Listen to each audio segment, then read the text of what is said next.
안녕하세요. 주식심화론 권미란입니다. 코스피 지수가 올해 1월의 시가, 올해 시작점에 다시 섰습니다. 과연 전저점 2,900포인트를 이탈하고 올해 시가까지도 훼손하는 움직임이 만들어질지 시장 주목되고 있는 상황인데요. 과연 이번 위기를 이겨낼 수 있을까요?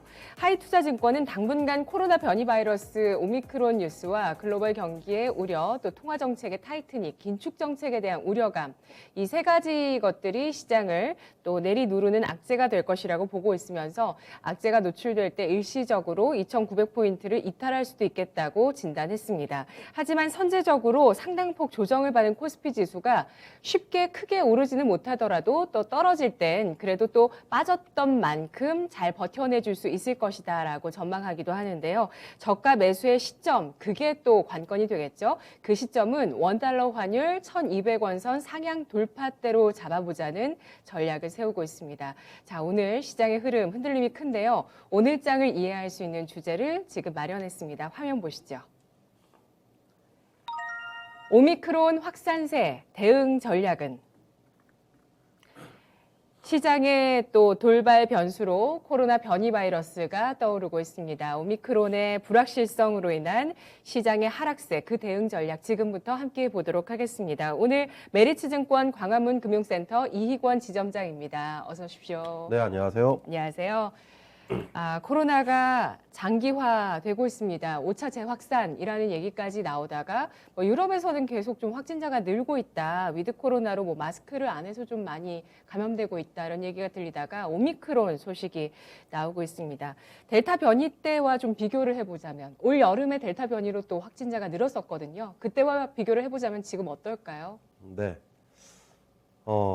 뉴스를 통해서 오미크론이 단백질 스파이크가 30 몇 개가 있고 전파력이 어떻고 치사량이 어떻고 몇 배고 이런 자극적인 뉴스와 또 반대로 이 전파력은 좋지만 이 치명률이 생각보다 낮다 이런 뉴스들이 굉장히 엇갈리고 있어요. 네. 그래서 제가 이에 대한 전문가도 아니고 저도 뉴스를 통해서 확인하는 투자자이기 때문에 이 오미크론의 바이러스의 행태 그리고 바이러스의 방향이 어떻다라고 제시를 못 해드릴 것 같고요.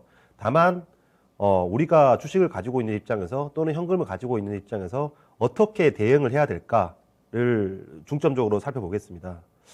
먼저 이게 앞서 말씀하셨던 것처럼 2,900포인트는 이미 이탈을 했죠.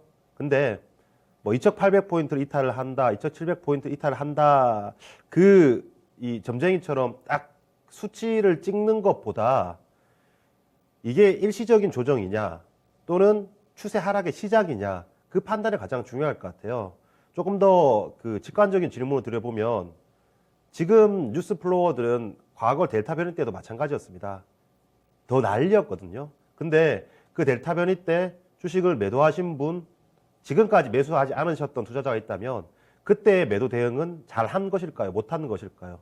잘한 건 아니라고 볼 수 있겠죠. 물론 종목에 따라 다를 수는 있겠지만 그때 매도하신 분들은 이 업사이드를 놓친 그리고 투자 기회를 많이 놓쳤다라고 생각됩니다. 마찬가지로 지금도 저는 이 오미크론이 경기를 해칠 그리고 금융 유동성을 해칠 그 요인인가를 봤을 때 결론부터 말씀드리자면 아니다. 그러니까 가격 조정이냐 추세 전환이냐를 봤을 때 가격 조정의 비중을 더 둔다라는 거고요. 그럼 가격 조정이 어디까지 올 것이냐? 네. 2,800, 2,700. 예. 그건 저는 제 영역에서는 제가 해드릴 수 있는 영역에서는 아닌 것 같아요. 물론 차트 엄청 잘 보시는 분들 그리고 미국의 외신을 엄청 빠르게 체크하시는 분들은 조금 이 지수를 잘 캐치할 수 있겠지만 제 영역은 아니고 다만 이게 추세다라고 하면 2,700이든 2,800이든 그 포인트에 가서라도 팔아야 되는 거고요. 아니다. 이게 일시적인 조정이다라고 생각이 된다라면 이건 매수 또는 견뎌야 되는 작인데 저는 후자 쪽을 말씀드리겠고요. 네. 일단 실물 경기와 금융시장을 살펴보면 일단 실물 경기 중요한 건 작년에 우리나라 코스피 순이익이 85조 정도가 됐습니다. 85조. 올해 예상치가 170조 정도거든요. 2배 정도 올랐습니다. 근데 제가 계속 강조를 드리는데 내년의 컨센서스 같은 경우에 175조, 180조 수준 약간의 증가해서 거의 똔똔 수준인 170조까지 내려온 상황이거든요. 만약 이번에 이 오미크론이 정말 실물 경기에 타격을 주느냐 마느냐 이게 중요합니다. 오미크론이 얼마나 전파되느냐 이게 아니라 네. 결국 전파돼서 이게 셧다운을 일으키면서 실물 경기에 수요와 공급단에서 부담을 얼마나 주느냐. 그래서 우리나라 코스피 상장사들이 내년 예상되는 이익이 170조인데 이게 얼마나 훼손되느냐 또는 훼손되지 않느냐가 중요합니다. 이 오미크론보다는. 그런데 지금 아직 뭐 이 리서치 기관들이 대응을 천천히 해서 그런지 내년에 지금 최근에 이 실적 추정치의 하락 이후에 이 추정치의 하락 없는 상황이고요. 만약 이번 오미크론이 내년에 이익 추정치 170조가 그대로 유지된 상황에서 지수만 빠졌다라면 굉장히 빠르게 반등을 할 것이고 이 내년에 170조 원 이 예상되는 가운데 이 정도 수준이면 PBR이 1배 이하, PER 또한 굉장히 역사적 저점 부분이기 때문에 저는 이게 이익을 훼손시킬 만한 건 일시적이다라고 보여주고 있고요. 중요한 건 이 이익 곱하기 멀티플은 유동성 환경이라고 볼 수 있죠. 이 연준, 한국은행보다는 연준, ECB보다 연준이 어떻게 돈을 푸느냐, 그리고 얼마나 돈을 푸느냐, 그리고 돈을 회수하느냐, 또는 회수하려는 제스처를 취하느냐, 이러한 유동성 환경이 금융시장에 영향을 미치는데요. 중요한 건 어제 미국 시장에 영향을 줬던 것 중에 하나가 미국은 셧다운을 하지 않을 것이다. 셧다운에 대한 이제 어느 정도 선을 긋는 그런 바이든 대통령의 발언이 있었고요. 여기에 추가적으로 이 내년 금리 인상에 대한 컨센서스가 연 2회에서 연 네. 1회로 축소가 되었습니다.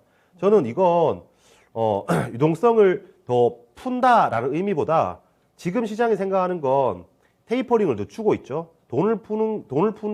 테이퍼링이 시작되고 있죠. 돈을 푸는 거를 양적 완화를 점점 채권 매입을 점점 축소하면서 내년 6월 달 되면 매입 자체를 중단할 텐데 그 이후에 금리를 얼마냐 올리느냐에 대해서 부담을 굉장히 가고 있습니다.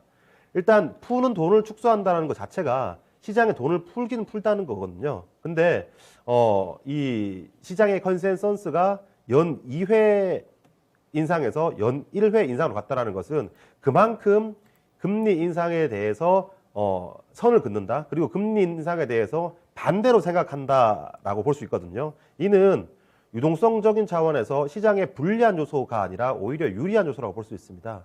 대표적으로 오늘 금융업종들, 은행업종들이 많이 주가가 하락하고 있죠. 이게 그동안의 금리 상승으로 수혜를 봤다라면 반대로 이 오미크론으로 인해서 실물 경기에 타격을 줄 것이다라는 이 심리가 있다라면 이를 반영해서 금리 인상도 늦춰지고 그리고 돈을 푸는 속도가 점점 더 늦춰지고 오히려 돈을 늘릴 수 있다라는 기대감이 금리에 반영되고 그리고 우리나라 은행업에 반영되고 있기 때문에 저는 이러한 유동성의 확대가 결국은 펀더멘탈을 지켜내는 요인으로 생각되고요. 때문에 이 내가 2,800포인트, 880포인트에서 팔아서 2,700포인트 갔다라고 했을 때 잘 팔았어 이게 아니라 다시 갈 시장이라면 언젠가는 사야 되는데 네. 288포인트에서 팔아서 뭐 2,700포인트까지 갈지는 모르겠지만 2,800포인트 찍었다가 이런 반등은 굉장히 빠르게 반등하는데 네네. 그때 매수하기는 저는 쉽지 않을 거라 보기 때문에 지금은 오히려 조정 시 매수 의견을 드리겠고 조금 더 이제 기대가 담긴 전망을 드리자면 개인적으로 오늘이 저는 저점일 거다라고 기대를 해보고 있습니다. 왜냐하면 지금 일본 시장이나 다른 시장들에 대비해서 우리나라 시장이 너무 하락을 하고 있어요.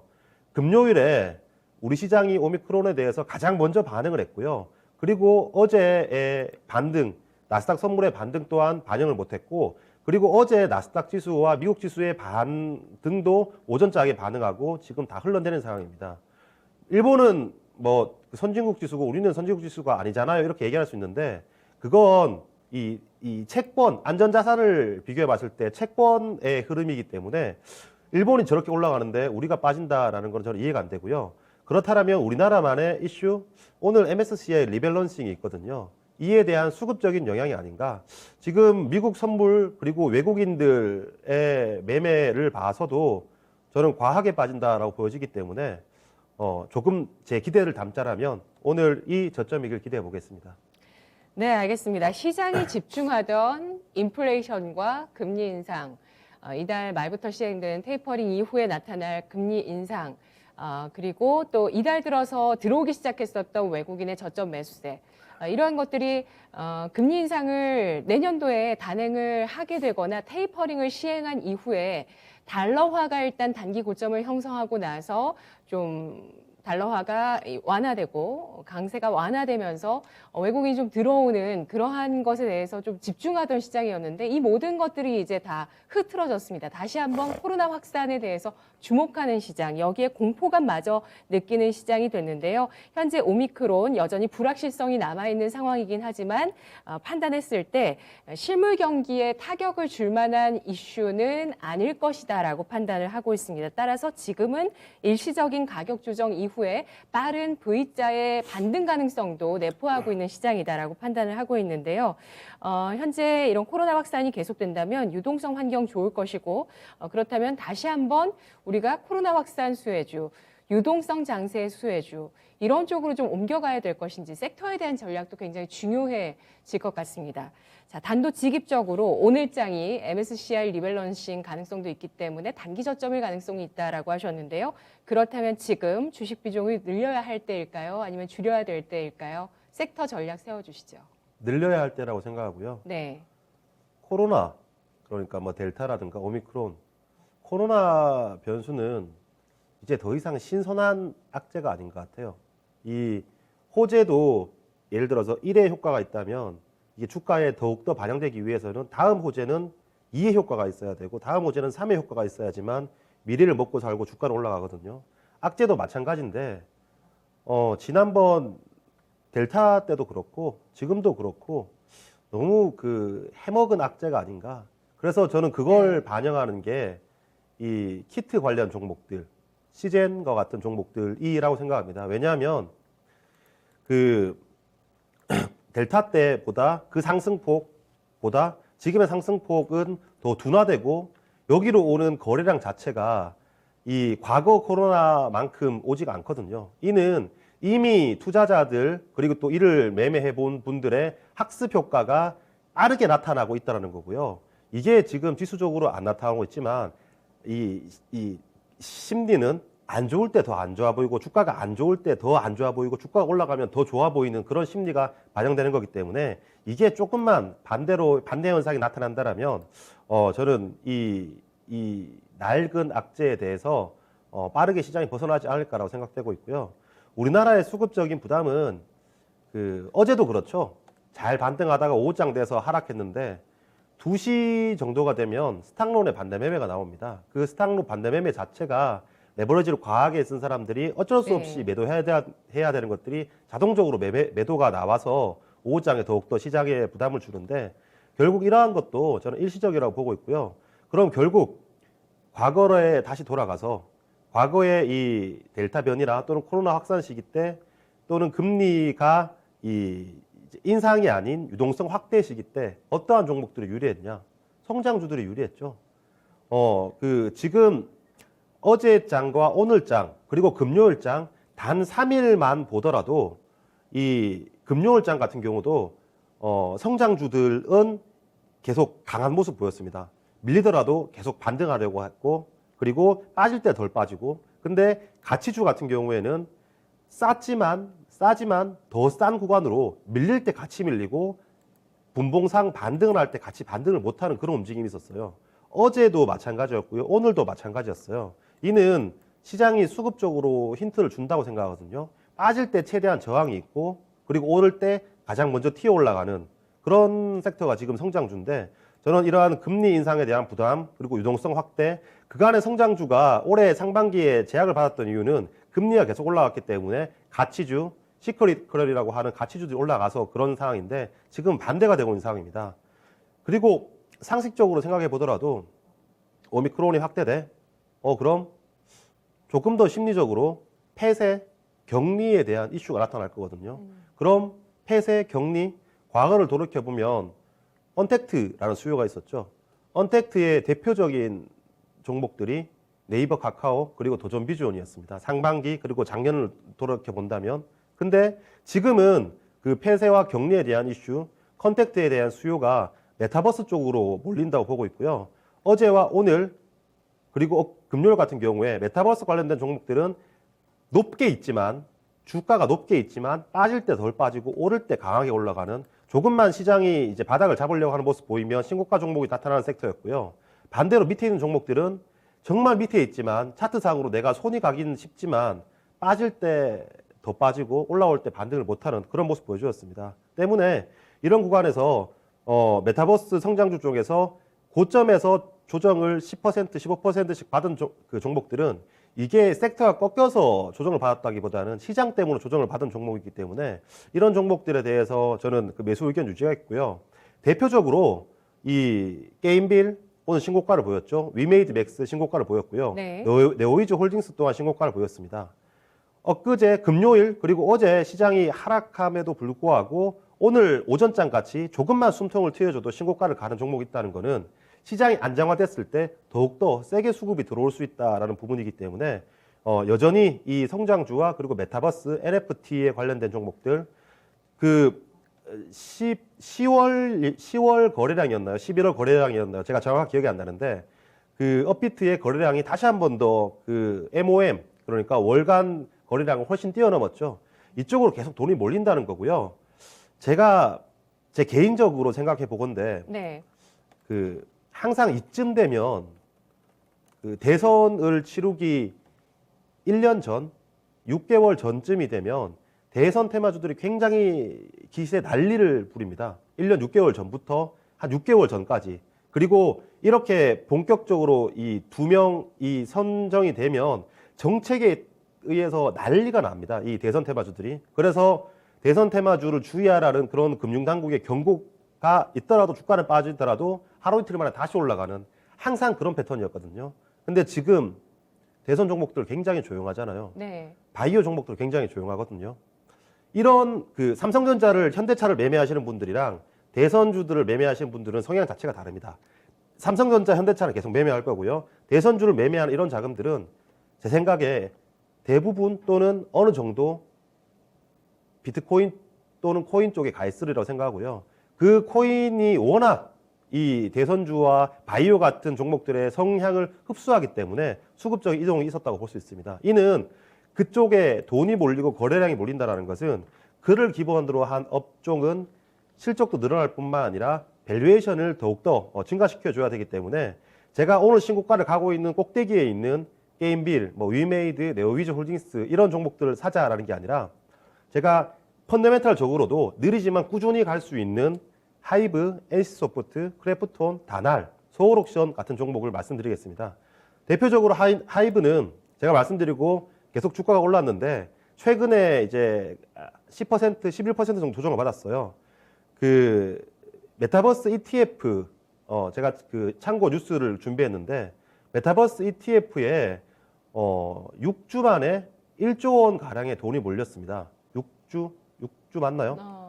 네. 맞죠? 10월 13일부터 네네. ETF 4개가 만들어졌는데 6주 만에 1조 원. 증권업에 있는 그 사람으로서 6주 만에 1조 원은 굉장히 놀라운 속도로 돈이 몰린 거고요. 이렇게 돈이 몰리면 어떠한 현상이 발생되냐면 우리가 전기차 섹터에서 확인했을 겁니다. 전기차가 된다라고 했을 때 어느 종목에 투자를 하지? 라는 분들이 그럼 이 전기차가 많이 있는 전기차로 구성된 ETF에 투자를 하자. 먼저 전기차 종목들이 오르고 ETF에 대한 관심이 생기자 ETF에 돈이 굉장히 많이 몰렸습니다. 그럼 ETF에 돈이 들어오면 이건 액티브가 아니거든요. 패시브이기 때문에 바로바로 종목을 사야 됩니다. 편입시켜야 됩니다.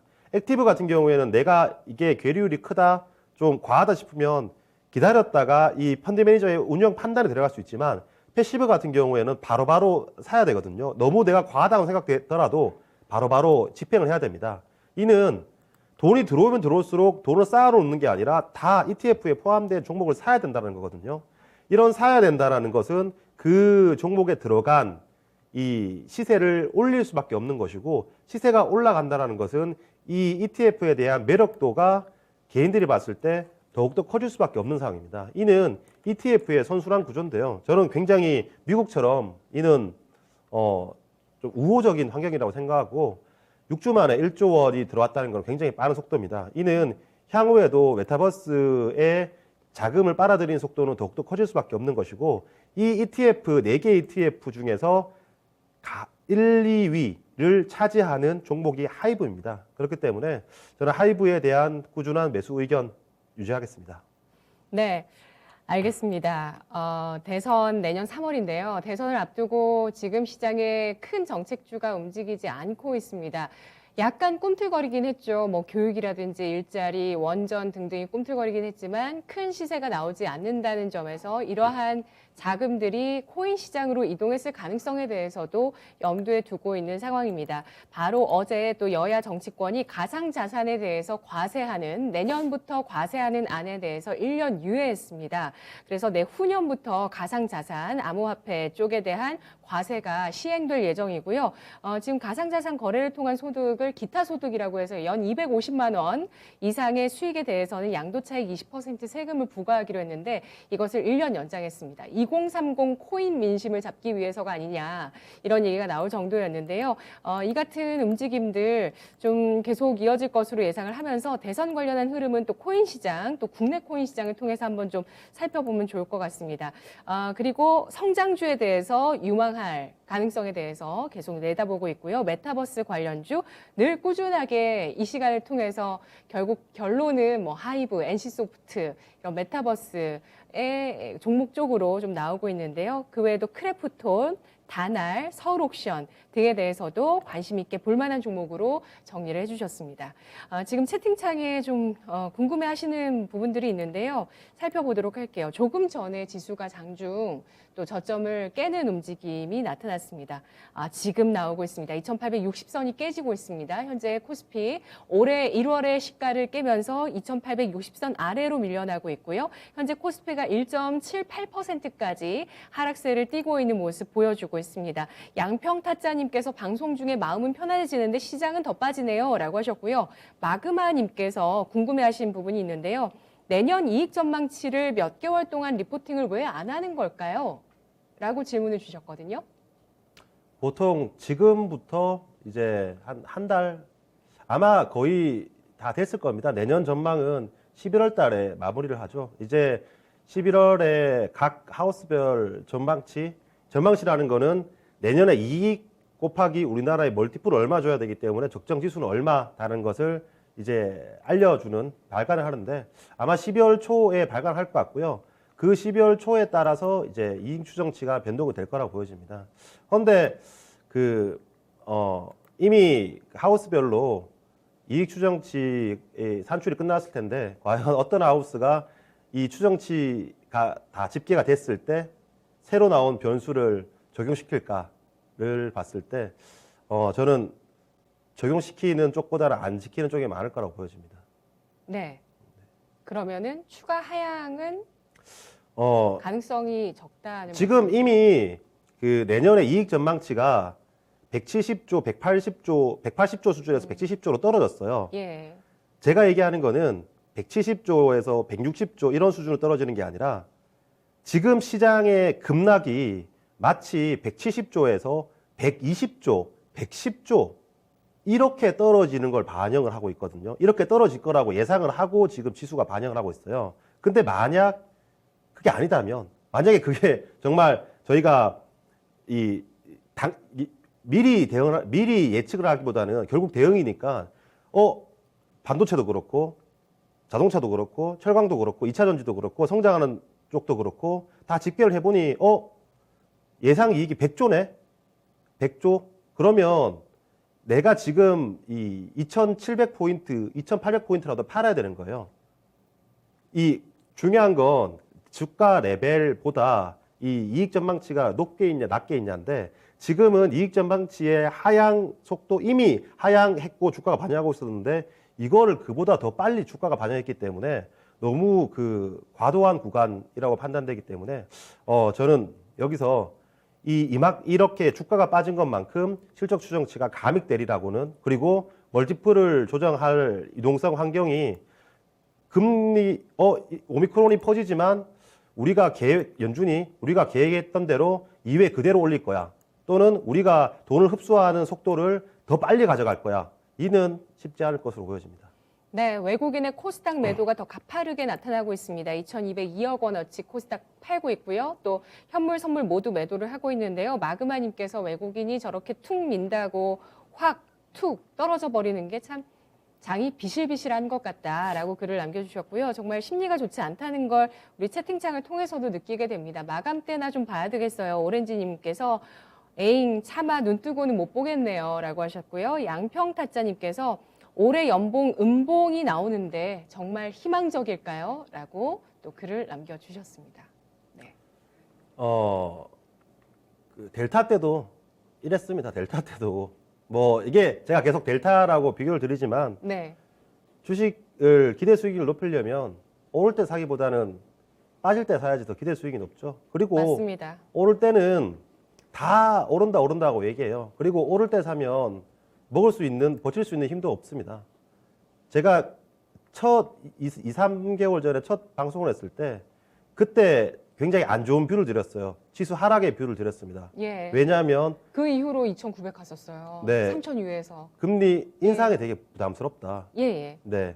물론 금리 인상이 있으면 가치주는 좋을 수 있을지 모르겠지만 이 가파르게 인상하는 게 부담스럽다라고 말씀드렸는데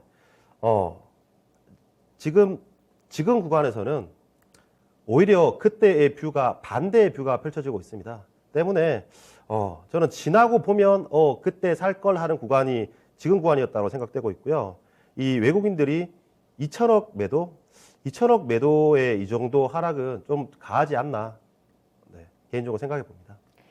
네, 9월 28일 3,100선에서 바로 그 다음 29일에 갭 하락 떨어졌었는데요. 그때 3,060선의 종가를 형성했습니다. 이 갭을 메우지 못하고 지수는 계속 흘러가면서 저점을 낮추는 움직임 나오고 있습니다. 다만 이 코로나의 변이 바이러스 낡은 악재로 해석할 수 있다라는 판단을 하고 있고요. 포트폴리오 리밸런싱 차원에서 메타버스 관련주 가운데 대장주들을 선점해 보자라는 의견과 함께 관련주를 꼽아드렸습니다. 첫 번째 주제 알아봤고요. 이어서 두 번째 주제 화면으로 확인하시죠. 기업 탐방 원준.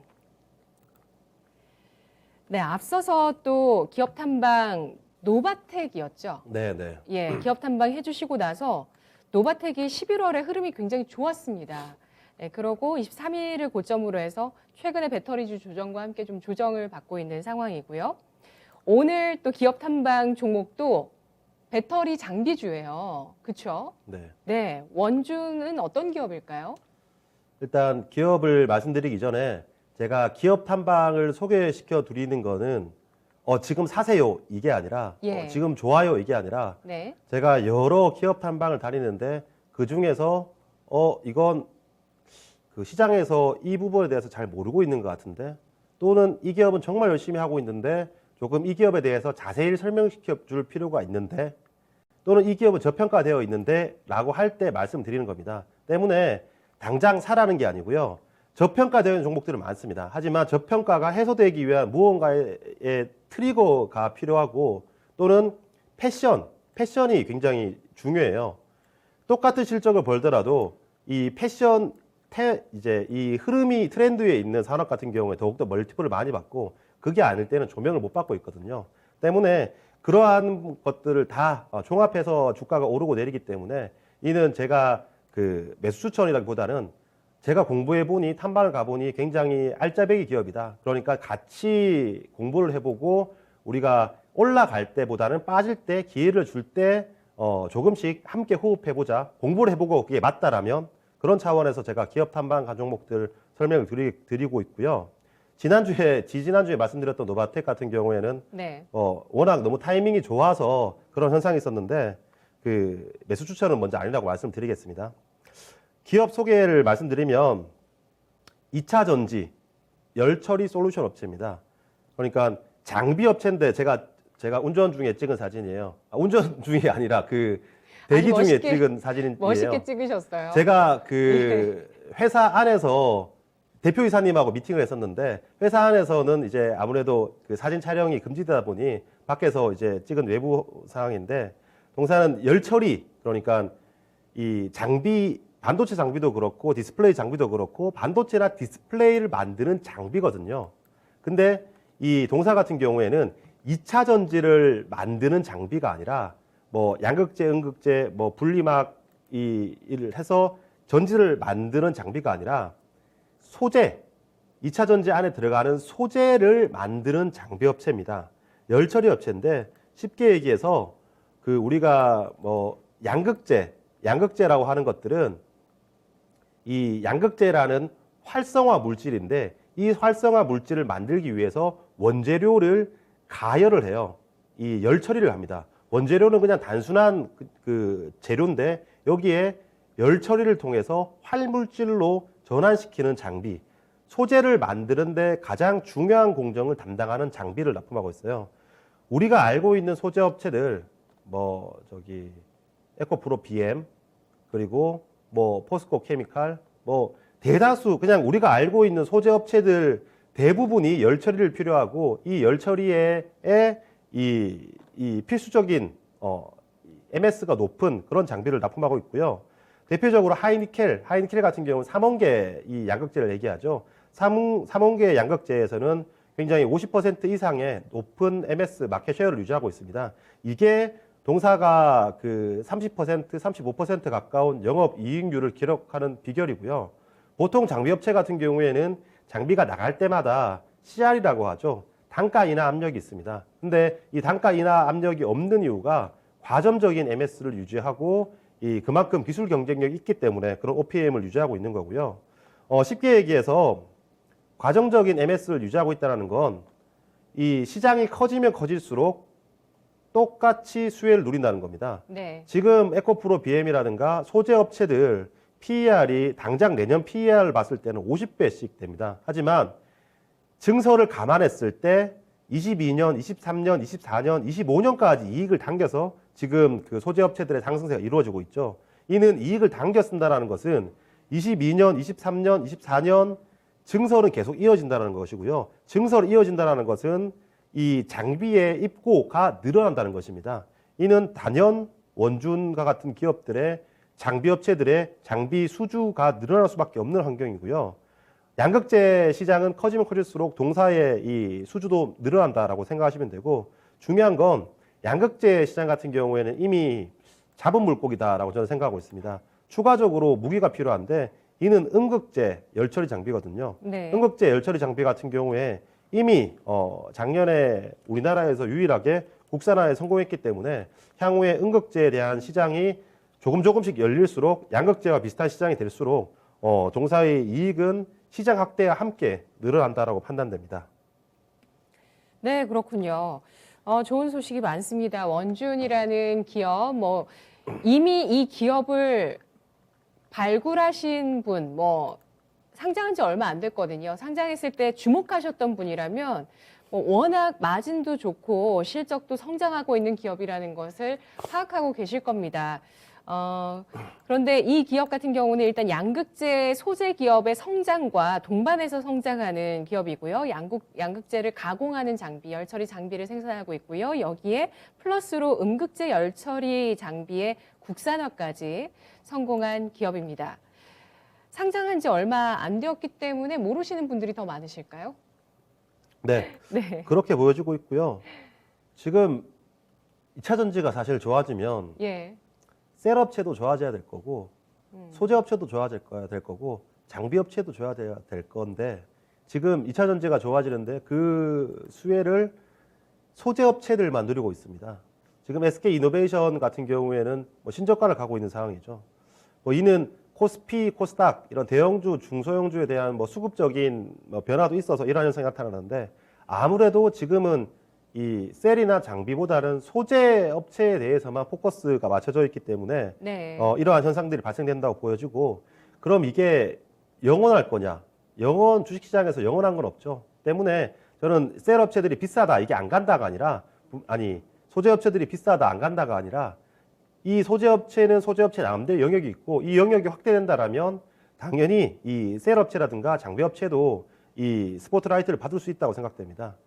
올해 상반기 같은 경우에는 셀 업체들, 대형주들이 가장 그 강세를 보였죠. 근데 지금 셀 업체들, LG 화학이라든가 뭐 SDI, SK 이노베이션이 부진을 겪는 이유는 그 소재 업체에 비해서 부진을 겪는 이유는 저는 LG 에너지 솔루션의 이제 상장 이슈가 크다고 보거든요.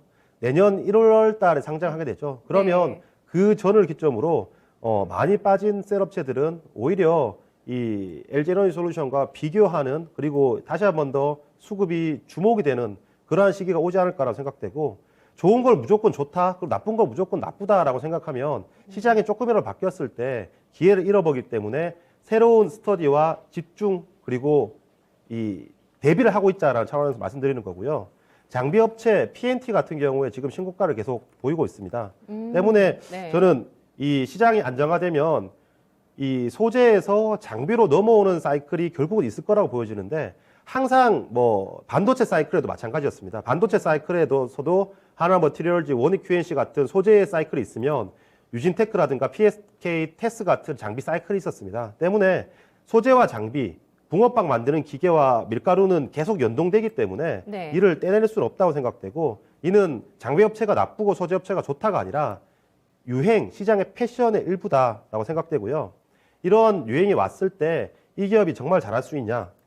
흥국제 시장에서는 앞서 말씀드린 것처럼 일본의 한 업체, 그리고 국내의 하나, 그리고 이 업체가 과점하고 있기 때문에, 양극재 시장이 이 동사가 원천 기술력을 가지고 있기 때문에 이 확대되는 것 이상으로 누리지, 확대되는 것보다 덜 누리기에는 쉽지 않을 거고요. 음극재 시장, 물론 회사는 열심히 하고 있습니다. 이 작년에 국산화를 성공했는데, 국산화를 성공했다고 회사는 얘기하지만 결국 고객사가 채택을 해야지, 고객사가 이 장비를 수주를 내야지만 이제 시장을 확 열고 가는 건데, 그게 확인됐을 때 저는 주가가 두 개의 엔진을 달았다고 생각되고 있고요. 네. 저는 대표이사님과 거의 1시간 정도 미팅을 했었는데 굉장히 남다른 분이다라는 걸 느꼈어요. 당장 지금 시장이 아니라 두세 걸음 정말 앞으로의 2차 전지 시장을 내다보시는 분이다. 그리고 그걸 내다보는 것뿐만 아니라 준비를 하고 있다는 건데요. 무슨 말이냐 하면 지금 하이니켈, 양극재, 음극재 시장 같은 경우 우리나라가 워낙 잘하고 있고 먹을 것들, 돈 벌 것들이 워낙 많습니다. 때문에 지금 양극재에 진출하고 캐파를 늘리고 음극재를 준비하고 이런 수요는 굉장히 넘칩니다. 이는 블루오션이 레드오션화 돼가는 거죠. 근데 이 시장을 놓친 미국 업체들, 일본 업체들 같은 경우에 전고체로 굉장히 빠르게 이 게임을 체인지하려고 바꾸려고 했거든요. 네. 정말 이 시장이 언젠가는 이미 전고체는 나왔습니다. 근데 랩 단계에서 나온 거지, 이게 대량 양산 그리고 경제성을 갖추기에는 쉽지 않은 건데, 대량 양산 단계에 들어가기 위해서 병목 현상이 있는데, 그 병목 현상 중에 가장 큰 부분이 열처리 장비예요. 이 열처리 장비가 해결이 되고 정말 전고체가 이 시장에서 경제성을 갖추었을 때, 이를 미리 준비하고 있는 업체, 지금 돈을 벌고 있지만 준비 안 하는 업체와 지금 돈을 못 벌고 있지만 준비하는 업체는 전고체 시장이 열렸을 때 정말 이 돈을 버냐 못 버냐가 아니라 기업의 존폐 위기가 발생될 수 있기 때문에 저는 중요한 이슈라고 생각되거든요. 저는 그 인산철 이슈보다 더 중요한 건 전고체 이슈라고 봐요. 네. 때문에 동사는 전고체가 아직 열리지 않은 시장이지만 빠르게 전고체의 열처리 장비를 준비하고 시장이 열렸을 때 누구보다 빠르게 장비를 넣기 위해서 준비를 하고 있거든요. 이는 이 대표이사께서 생각한 대로 간다라면 주가가 가장 먼저 이 전고체 시장의 대장주가 될 수 있지 않을까. 지금은 아니지만 우리가 하나하나 이렇게 내 지식을 쌓아 놓자라는 거죠. 그리고 그런 시장이 왔을 때 내 지식에서 꺼내서 이 종목을 누구보다 빠르게 내 걸로 만들어 보자라는 차원에서 말씀드리는 거고, 또한 이 열처리는 탄소 섬유에서도 필요한 상황입니다. 동사가 이 음극재 시장에 진출하는 기술을 2019년에 독일 회사를 인수하면서 그 열처리 기술을 획득했거든요. 음극재 열처리 기술을. 그 회사가 그 탄소 섬유 또한 턴키로 수주받아서 열처리를 할 수 있는 전 세계 3위 이 업체 중에 하나이기 때문에 향후에 탄소 섬유가 확대됨에 따라서 동사 이익 또한 함께 늘어난다. 때문에 양극재 시장, 음극재 시장, 전고체 시장, 탄소 섬유 시장에서 동사가 어떻게 이 수주를 받고 대응해 나가는지가 주가의 포인트가 될 거라고 생각되고요. 올해 예상되는 그 매출액이 900억입니다. 영업이익이 270억, 거의 30%의 마진을 남기고 있죠. 내년에 예상되는 그 매출액이 1,400억입니다. 이는 회사의 가이던스가 아니라 시장의 컨센서스가 1,400억 정도 수준되는데 YOY로 35% 정도 성장을 하죠. 이는 시장 성장 대비해서 높은 수치고요.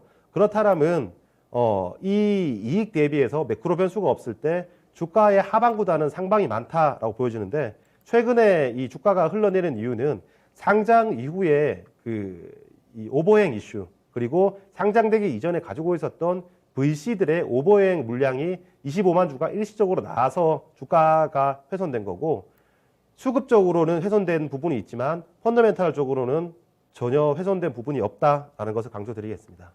네, 원준 상장된 지 한 달 반이 지나가고 있습니다. 이제 다음 달 7일이 되면 2달이 되는데요. 원준 공모가가 6만 5천 원이었던 종목이었고요. 이후에 상장하면서 시가 10만 2천 원을 형성했습니다. 하지만 주가 이후 15만 2천 원까지 올라섰지만 현재는 그 상장했던 당시 시가보다 아래에 밀려 내려가 있는 모습이고요. 9만 3,700원에 거래되면서 원준의 주가 4거래일째 하락하고 있는데요. 최근 외국인의 매도세가 좀 나오면서 이러한 매물들을 소화하고 있습니다. 하지만 이 주식을 바라보는 그 관점에서 상상력을 발휘해봤을 때 앞으로 그 음극재뿐만 아니라 전고체와 또 탄소 섬유에서까지 이러한 열처리 장비 쪽의 기술력과 실적의 성장세 충분히 시장에 큰 부각이 될 수 있을 가능성이 있겠다라고 판단을 해주셨습니다. 보고 괜찮은 면이 많다고 판단을 해주셨으니까요. 여러분도 한번 원준 잘 살펴보시고 지켜보시면 좋을 것 같습니다. 네, 내년 실적 예상치 말씀해 주셨나요? 지금까지는 네. 175조 정도 예상이 됩니다. 실적, 내년 원준의 매출. 1,400억이라고 말씀드렸죠. 1,400억. 네. 예, 올해보다 35% 증가할 것으로 전망을 해 주셨습니다. 오늘 원준에 대해서 분석 잘 들었습니다. 고맙습니다. 네, 주식심화론이었습니다. 저희 방송하는 동안 지수가 낙폭을 더 키워서 장중 저점을 나타냈죠. 상승하던 일본 주식시장까지 하락세로 전환하면서 빠르게 하락 전환이 일어나고 나서 0.8%까지 일본 증시도 하락세를 보여줍니다. 장중에 거의 1% 가까운 수준까지 상승을 아까 봤던 것 같은데 일본 증시도 지금 하락 반전한 모습이고요. 미국의 S&P 500, 나스닥 선물 역시도 0.25에서 0.47로 하락세를 키우고 있습니다. 현재 양대 지수 2%까지 낙폭을 키우면서 코스피가 6거래일째 하락세를 나타내고 있는데요. 아까 이익원 지점장의 이야기 중에서 오늘 수급적으로 MSCI 리밸런싱 일어날 수 있는 가능성 그리고 또 오후 2시에는 스탁론 반대 매매가 일어나는 그 시기다, 타임이다라는 그 데이 그 타임라인에서 하루의 흐름에서 2시 구간은 그렇다라는 점에 대해서도 언급을 해드렸는데요. 오늘 수급 잘 좀 주의해서 살펴보시고요. 섣불리 파는 그런 또 우는 범하지 않으셨으면 좋겠습니다. 주식심화론에서 주제들 다뤄봤습니다. 지금까지 투자 판단에 도움드릴 수 있는 내용들 전해드렸고요. 다만 주가의 상승과 하락을 보장하지 않는다는 점 유의하시면서 투자해 나가시기 바라겠습니다. 지수 반등하기가 참 힘드네요. 시청해주신 여러분 고맙습니다.